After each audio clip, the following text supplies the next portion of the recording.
Tenemos el índice de masa carencial, que surge de la Ley de Coordinación Fiscal, eh, y se le mandata a la CEDESOL, la CEDESO, publicar las normas y valoraciones para estimar la masa carencial en cada uno de los estados de la República. Y bueno, eso va a terminar en la distribución del FAIS, ¿no? El Fondo de Aportaciones para la Infraestructura Social. Se quiere ver qué carencias hay, justamente con una medida de política para ver ahí donde hay mayor carencia, invertirle más fondo a la infraestructura social, ¿no? Esto está asociado al FAIS.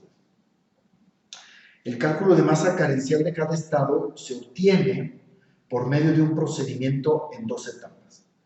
Para la primera etapa se identifica, uno, el total de hogares, se identifica aquellos que no satisfacen sus necesidades básicas en 5 rubros: ingreso, educación, espacio habitacional, de drenaje y combustible utilizado. Y dos, se calcula por hogar brechas para cada rubro, que miden la distancia de la situación observada y, otra vez, respecto a una norma que se determina.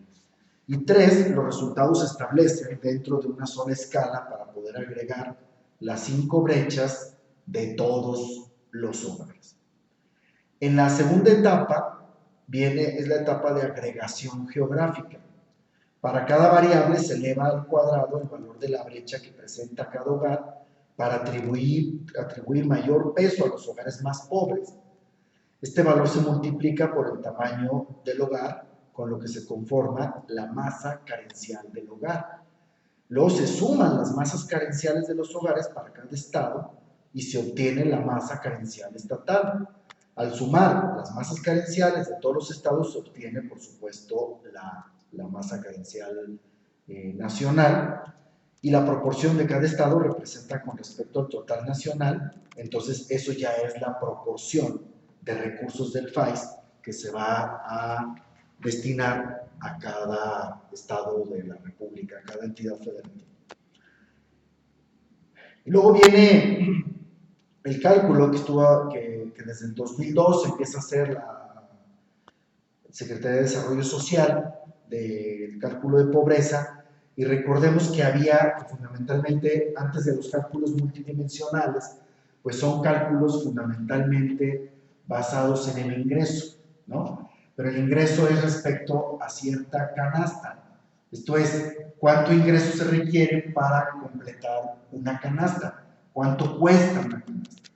Entonces, aquí se establecieron 3 grandes niveles de pobreza en función de ingresos para estas canastas. El primero, pues, es la alimentaria, ¿no? Se hizo una propuesta de canasta alimentaria, se ve el costo de la canasta alimentaria y se ve la línea dentro de la línea de los ingresos, en donde están los ingresos respecto al costo de esta canasta menores a esa canasta, están debajo de la línea de la pobreza alimentaria, ¿no?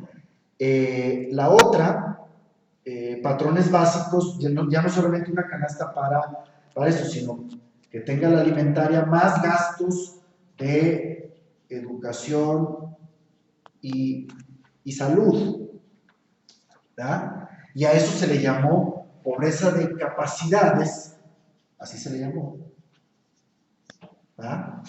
Y finalmente, cuando se le agregó alimentaria, una canasta que llevara lo alimentario, gastos para educación, gastos para salud, más gastos que se tienen para vestido, calzado, vivienda, transporte público, etcétera, ¿no?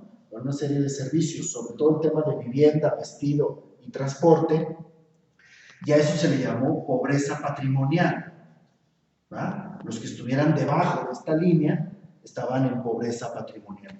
Y se ve el porcentaje de la población que tiene ingresos. Recordemos que esta es una medición de ingresos, todavía esto no es multidimensional, ¿no? La multidimensionalidad va a venir después, cuando se pone ingresos más NBI, ¿verdad? Necesidades básicas insatisfechas, pero aquí es si tienes ingresos para soportar toda esta canasta completa, esta es la canasta patrimonial, entonces los que estén por encima de eso, pues es la población no pobre, y luego esta es la pobre patrimonial, la pobre de capacidades y la pobre alimentaria.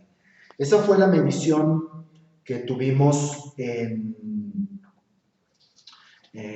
México antes de que ya se desarrollara y se creara el Consejo Nacional de Evaluación, y Coneval, que construyó una forma de medición multidimensional mucho más robusta, importante en México, y se utilizaba pues, la fuente de información fundamental son las encuestas de ingreso-gasto a los hogares, ¿no? La famosa ENIG.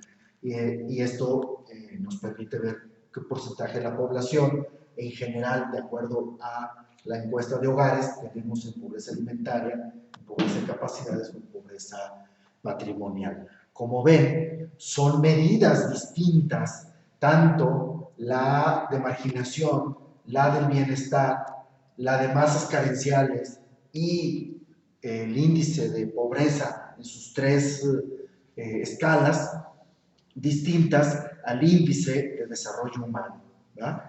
El índice de desarrollo humano fundamentalmente pues le interesa el tema de los logros, los funcionamientos que tenemos. Ahora, bueno, esto es básicamente un tema para que tenemos ahorita de marco y que trabajen de acuerdo al programa, ahora ustedes, un texto donde se describe con detalle la implementación del índice de desarrollo humano en México, cómo se desplegó, cómo fueron las mediciones, y los anexos son muy importantes y las mediciones mismas que vienen en el texto, porque en uno de los anexos viene ya exactamente cómo se midió, cuáles fueron los datos, para que esto ya tenga una forma ya mucho más precisa y concreta. Muy bien, pues eso es el marco general que queríamos darle. Suerte y ánimo.